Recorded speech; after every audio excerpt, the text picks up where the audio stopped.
Hello అందరికీ welcome back to our YouTube channel. ఎప్పుడైనా instant chutney పౌడర్ని చేసి స్టోర్ చేసుకోవాలనుకున్నప్పుడు ఇలా ఒకసారి ట్రై చేయండి. ఫాస్ట్గా టేస్టీగా చాలా బాగుంటుంది.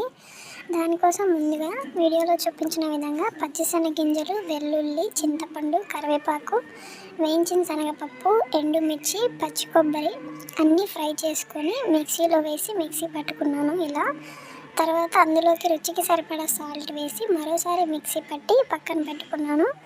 మరోవైపు అందులోకి ప్యాన్ పెట్టి ఆయిల్ వేసి వేడెక్కిన తర్వాత పోపు వేసి ఈ తాలింపుని మిక్సీ పట్టుకున్న పొడిలోకి వేసి బాగా కలిపి డబ్బాలో వేసి ఫ్రిడ్జ్లో పెట్టి స్టోర్ చేసుకున్నాను.